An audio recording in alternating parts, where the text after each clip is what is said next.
Yo, what is up? It is Monday. I got the day right. March 28th. There's snow in Syracuse. People are getting slapped all over the place.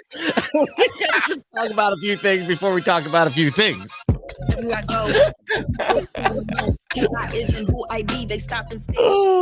Okay. Okay, wait. Okay, we weren't gonna do it, but you made it sound like everybody in the world is getting slapped. It's like a whole new thing. You just walk up to someone. We're gonna leave this.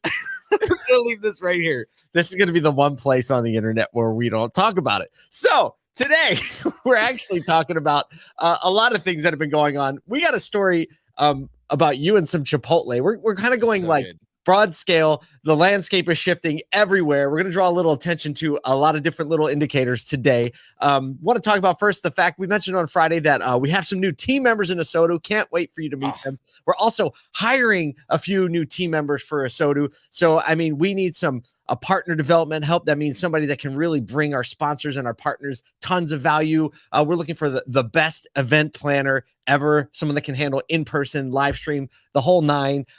We're looking for a designer, a lead designer, someone that's really gonna kind of like take all the design skill sets and all that and like get them all corralled up and take this thing to the next level. So if you haven't noticed, we're rolling. And I also want to mention Steve Greenfield. Thank you so much for including us in this morning's Automotive Ventures kind of Intel report, the weekly one. He gave us a little shout out for raising the round of dealer investors.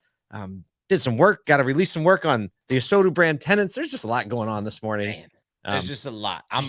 It's like every Monday is just, we normally get on the phone first thing on Monday and it's like, you got a lot on your brain. Yep. Got a lot on your brain. Yep. Okay. Let's get it going. Let's roll. Let's make every moment count this week. And I think that's typical of most business owners. It's like, I used to think back in, high school and college, Mondays were like, oh man, here we come to Monday. But now, as being in business and a business owner and just the energy around Monday is actually palpable to me. I love getting up, coming to work on Mondays, getting after it, interfacing with other people. And I feel it today, like always. I feel big time today. Let's start and talk about the most important thing, Kyle. You had an interaction with Chipotle, which is kind of like a horror moment turned into apparently a good moment. I haven't heard the story yet. Like, no, tell me about it. Let's wait until the show. So It's the first time I'm hearing it too. All right. So set the stage. We have the baby. And so it's like, we got a lot of meals right now. Our order in Chipotle, just so everyone knows, is 4.5 minutes from my house. But because we had a gift card, I was like, you know what? I'm just going to have that thing delivered. No big deal. They deliver all the time. It's really good. Well, we deliver, we get the normal order. We've got the kids' meals and the chips and the guac and the whole 9 yards, right? And it takes a little bit longer, which I get it. They're dealing with DoorDash, but the DoorDash person went a really weird way back to the house. I was like, where is this? There's this person going. So we get the food, and here's the element. I mean, online ordering, super easy, not a big deal. But we get the food. Everything is cold. I'm talking, if you order delivery from Chipotle, you kind of expect everything to be kind of not on the like piping hot range, but everything is freezing cold. Like they made it immediately instead of waiting for the driver to get there, all of that. So I was like, okay, I can get over that. Right. We have a microwave. Yeah. Let's go. Next, I'm looking around. I'm like, we ordered a ton of chips. What is happening here? Why are our chips not here? The kids' chips aren't there. The DoorDash guy took the long way. Right. He's like, oh boy. No, he was eating the chips. Well, these are so good, right? But what's even more interesting is we ordered chips and guac, right? We got the guac. We did. So I'm fumbling through everything. Amanda comes downstairs from feeding the baby, and she's like, did you see this? You ready? This is the part of the story that is this is magical. And for those that are listening on the podcast, I'm holding up now to the screen. I got a note on a receipt that says, we all out of chips. We out of chips. Sorry. What's my daughter with her divine wisdom at 8 goes, Dad, driver, look what they put on the back. Same phrase. It's on a receipt that says, if you'd like the chance at free Chipotle, you should take our survey. Enough said. I was like, oh. So, I don't know. I still think the DoorDash is the guy. His handwriting might match the note. yeah, if we do some forensics files. So here's what happened. So being the man that I am that wants a little bit of free guac every once in a while, I make the call to customer service. I got held on hold.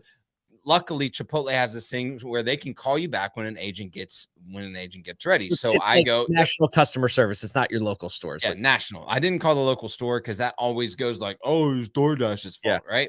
So I know, call national service, the 800 number. Well, I call them. They do the whole agent's going to ring you back. Great technology. So I don't have to sit there and wait on hold because they're obviously busy because probably more people don't have chips. I get it. Supply chain issues. They call me back. This was when everything about the chips, everything about the cold food kind of like goes to the wayside because the young lady that calls was just so on point, so dialed in, able to handle my request, immediately express empathy, not totally trash the store, but understand that they did, mess up, and then fix the problem in the absolute best way. See, my brain actually would have said, hey, just refund the whole order. We know you'll come back. But instead, this is what she did. She looks at my history, says to me like this, hey, looks like you order quite often from Chipotle. And not just that, but when you do order, you know that when you get rewards, you have to do the $10 if you order delivery, or if you go in, you can actually save that and get a free meal. This is what I'm going to do. I'm going to refund your kids' meals, throw your free chips and guac on your referral rewards, and throw your entrees back on your rewards. So I still paid for some stuff yesterday, but she threw all the rewards back in, meaning I've got to go back to Chipotle to earn it, but I'm okay with that. Because you were anyway. I'm going back anyway. It was absolutely incredible. But this is the kicker. At the very end of the call, she goes, you know what's really funny about this whole thing? It feels to me like they went back to the Stone Age to write on paper when all they needed to do was pick up the telephone, similar to how you're talking with me. And I was like, at that moment, I go, have you ever thought about being in the automotive industry? Yes, that's a great call. It was absolutely amazing. So, I mean, there was a whole lot there. Where was she? She's in Rochester, New York. Oh. So real close to you. Right down the road. Right down the road. I know, obviously we both in there too when she took the call. Right. We know a couple groups up there. And so I told her, I'm really hoping. I didn't want to be like the instigator. I said, look, I want you to find me on LinkedIn. I'm the only comm out here in the world. Please find me. And then I will connect you and make sure that you have a life-changing career. So I'm hoping we'll continue the story and see if this young lady has the initiative to find me on LinkedIn. This is a great story of the making. Great story in the making. You know, that really brings it back to, we were talking about Damon Lester, one of the ASOTU investors, dealer, president of NAMAD, bringing in lube techs from quick change lube places and giving them an amazing opportunity to grow and accelerate. Now, granted, still in the same industry, but when we met some of those, we were like, oh my gosh, these individuals are everywhere. They're everywhere. We just need to get them into our stores because things are happening and changing different. They're happening like in ways and at velocities that they've never happened before. I mean, we have so many examples of this today. We'll get through as many as we can. One of the first ones, to talk about the Academy Awards for a second. We're not talking about Will Smith, but we're talking about the fact that CODA won Best Picture. CODA being the first streaming service produced film to win the award. It used to be dominated by Hollywood, dominated by, picture studios. That era is completely over. And everyone's saying, is this the final nail in the coffin? But I mean, you look at the power and in viewership and the production power that these streaming services have. And the dollars are coming from different places. They're coming from more places than typical. And guess what? They've disrupted now every single norm in the industry. Like it's over. It's over. Yeah. You know what? This is, well, first of all, I haven't seen it, but I've heard absolutely incredible things about it. I've watched the trailer a couple times, but just haven't had the time to read it. Also, coupled with that, Google drops their commercial about CODA, which is children of deaf adults. Dropped that this weekend, and it was absolutely incredible and just absolutely like a jerk of emotions, but also superhuman. And even if you have had no relationship with someone that is deaf or has parents that are deaf, you understand the reality of the human element of a brand's ability to connect. And I think Apple did that as well. But this is the one this is what's kicking me, because now I go back and I'm thinking Uber and taxi, which was the announcement last week. Yep. I'm thinking streaming and Oscars. I'm thinking Carvana and automotive industry. Yep. Right. It seems like the links back to the industries that these things are a part of are all kind of happening in real time at the same time. And it's the opportunity of the legacy service to capture the audience in the same way and shift and adjust. And so I would say that Hollywood shouldn't be dead, but they should be renewed with vigor to be alive, to go, hey, there's Apple TV doing something new, interesting, exciting, capturing an audience that we haven't had the ability to, and go after that. Yeah. I mean, it's the mindset of the troublemaker. How are you going to perceive and absorb the exact same things as everyone else has the opportunity to perceive and absorb? You're going to play defense, you're going to play offense, and how long is it going to take you to shift? Because what are the indicators really telling us around there? Speaking of indicators, segue. Yes. Oh, I got some good comments coming in about change and indicators. So there's a Ward's automotive article I wanted to talk about this morning. And basically, this is written by Morgan Hansen, the VP of Data Science at JD Power Valuation Services, and David Paris, the Senior Manager of Marketing Insights, also at JD Power Valuation Services. And basically, they say all the indicators that we've used for years, we just have to let them go. Right? We've been talking about this for a few years, where it's just like, well, year over year doesn't really make sense anymore, when last year was a mess. And now we're like the third cycle in, where it's like, we can't go back 2 years and look, because it wasn't normal like 2 Januaries ago. We still weren't really normal. So they basically said, as a result, I'm reading from the article, conventional indicators and benchmarks that once guided automotive decision-making will no longer be as effective in gauging key market trends to assess used vehicle prices and valuations. Really? Really? You can't even month to month these days. No, you cannot. Here's another quote from the article. Pandemic variants, supply chain challenges, and economic volatility have created a warped market for new and used vehicles and will continue to disrupt the automotive sector for the foreseeable future, according to recent analysis. So, in short, we can't look back anymore to see what the future is going to be. Like, we're just in this nimble state where you just have to be hyper aware at a micro level of what's happening now. It's like, we can't. I would argue that these cycles have probably happened before in history, but they aren't well documented. Oh, I don't know. I don't know. I'd probably push back on that a little bit. Like, maybe like things like, I mean, can you think of one other thing that has been as disruptive for as long as this? Like, I mean, think about the 1910s, 20s, and 30s.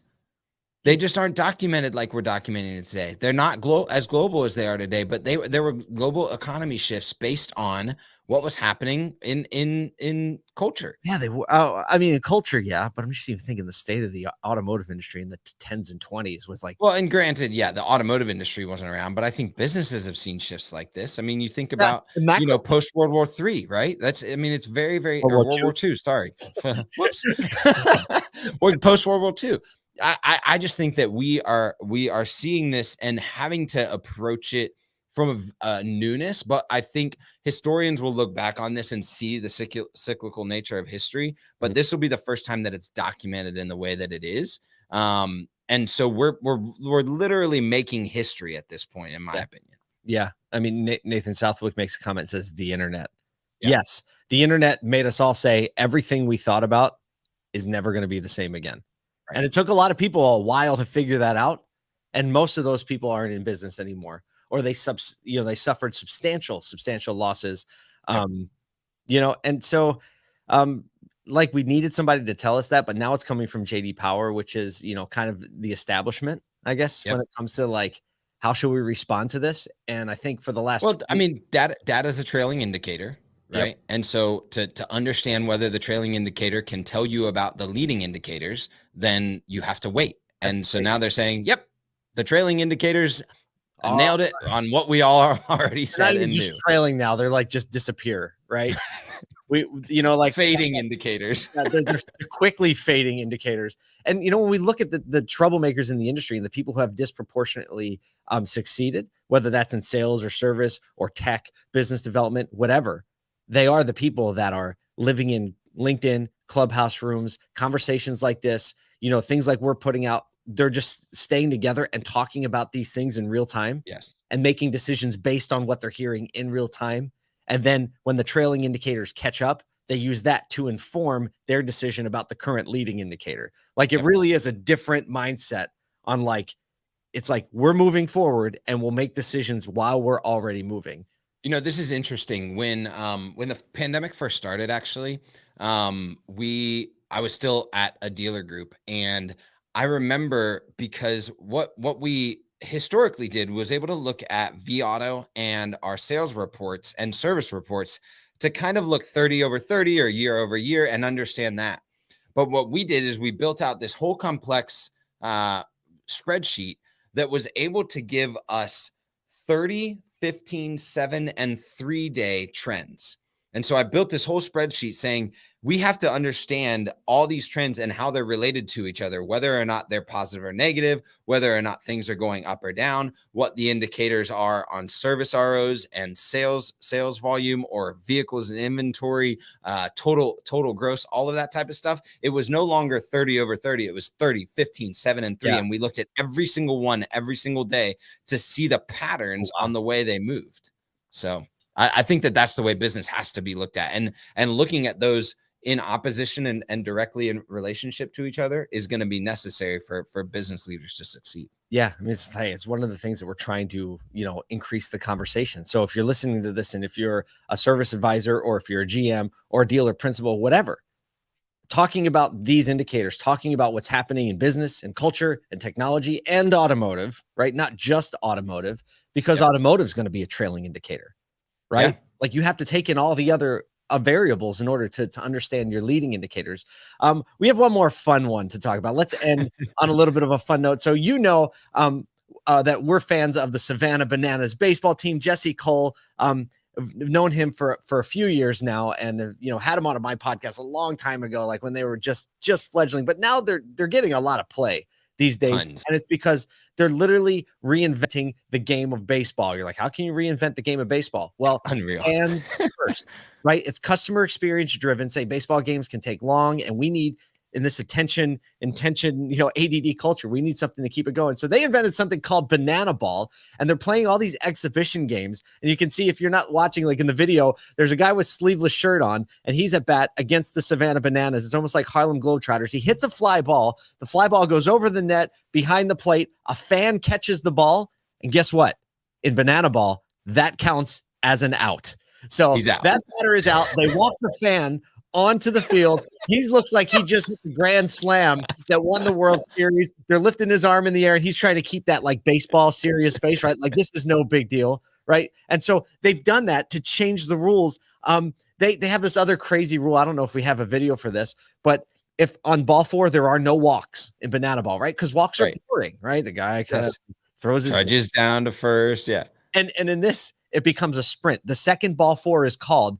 He can start running, and as many bases as he can get before every member of the defense has to touch the ball. So you see the whole defense like get into this game where they start throwing it because every outfielder, every infielder has to hit the ball. And then they all converge, right? And then when they hit the ball, everyone touches it, then it's a live ball and they can tag the runner out. So the runner's sprinting because he can try to make it to second base. And they do this whole thing where they play this game. Oh yeah, we're going to play the video. And so you can see in the catcher jumps up like he's trying to throw somebody out, and they're just flipping the ball back and forth, converging. And the guy gets to second base, and just in time, they tag him out. Unbelievable. So much fun. So much fun. And the clock counts down. It's absolutely amazing. It's like, oh no, we don't have enough time left for the rest of this game. It's great. Yeah. And so all of that to say, everything from Kyle's Chipotle story to the indicators to the indicator story of what JD Power is saying about leading indicators, trailing indicators. We can't use the metrics we've used to use CODA winning the Academy Award, the Savannah Bananas reinventing baseball. If you haven't gotten the point yet, there is massive opportunity in this season to redefine what the automotive industry experience is for consumers. Did you get that yet? There it is. All right. I know we went way long. We're so excited on a Monday. We're going to trigger the music. If you haven't got it yet, but you are listening to this or reading this, you are part of the troublemaking solution. So get back in there, cause some trouble, and let's bring it like we've never brought it before. Hear him at the drop.